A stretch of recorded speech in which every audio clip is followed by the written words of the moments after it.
4 ఏళ్లయింది. సిగ్గుంటే అడుగుతున్నా, ఎందుకు అంద్రీనేవా 20 కోట్ల రూపాయలు పని చేయలేకపోయావు? సమాధానం చెప్పు. చెప్పవు, రౌడీజం చేస్తావు. పులివెందల రౌడీ నువ్వు గుర్తుపెట్టుకో. నీ రౌడీజానికి ఎవ్వడు భయపడడు.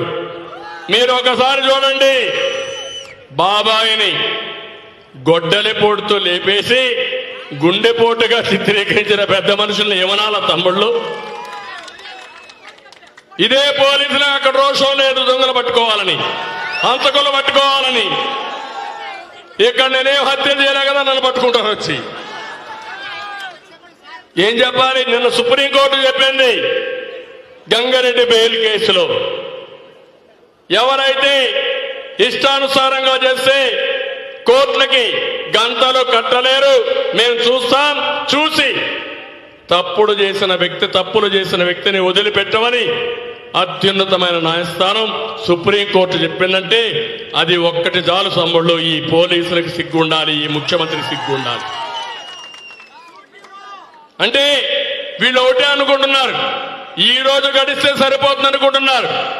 ఈ ముఖ్యమంత్రి చెప్తున్నా, వివేకానంద రెడ్డి మర్డర్ కేసులో ఆయన కుమార్తె మీ చెల్లెలు రాజీ లేని పోరాటం చేస్తా ఉంది. తప్పకుండా నీ తమ్ముడికి మీకు శిక్ష పడుతుంది. ఎవ్వరు శిక్ష నుంచి తప్పించలేరని మరొకసారి హెచ్చరిస్తున్నా. ఇంకో పక్కన మీరు చూస్తే 25 ఏళ్లకు మునుపు ఒక్కసారి మీరు ఆలోచించండి, తెలుగుదేశం పార్టీ రాకమునుపు గుడిపల్లి ఎట్టుంది, తెలుగుదేశం పార్టీ వచ్చిన తర్వాత గుడిపల్లి ఎట్టుంది తమ్ముళ్ళు? ఒక్కసారి ఆలోచించండి. ఎవరు పెట్టారు ఇక్కడ యూనివర్సిటీ? మనం యూనివర్సిటీ పెడితే అందులో గ్రెనైట్ దొంగ వ్యాపారం చేసుకుంటాడు మహానుభావుడు రిజిస్ట్రార్.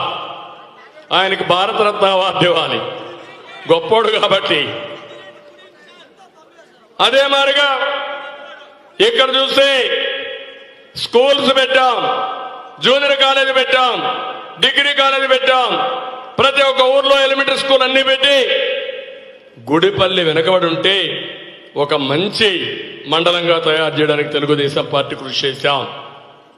ఆ రోజు నేను చూపించిన చొరవ ఇప్పుడు కూడా ఒక అబ్బాయి వచ్చి కనపడుస్తున్నాడు. నేను ఐటీ చేస్తున్నాను సార్, మీ వల్ల మంచి జీతం వస్తా ఉంది నాకని వాళ్ళు వచ్చి చెప్తా ఉంటే అది నాకు ఆనందం, అది నాకు తృప్తి. నేను చేసిన పనికి ఫలితాలు. ఈరోజు తెలుగు వాళ్ళు ప్రపంచం అంతా ఉన్నారు. ప్రపంచంలో అందరికంటే ఎక్కువ ఆదాయం సంపాదిస్తున్నారు. భారతీయులు 100 మంది ఉంటే అందులో 35 మంది తెలుగు వాళ్ళు ఉన్నారంటే అది తెలుగుదేశం పార్టీ చూపించిన చొరవ. నేను ఒకటే మిమ్మల్ని అందరినీ కోరుతున్నా, నేను తెలుగు జాతి మనిషిని, ప్రజల మనిషిని, మీతోనే ఉంటా. మిమ్మల్ని తెలుగు జాతిని ఒక అత్యున్నతమైన జాతిగా తయారు చేసే వరకు నా పోరాటం ఆగదని మరొకసారి మీ అందరికీ తెలియజేస్తున్నా.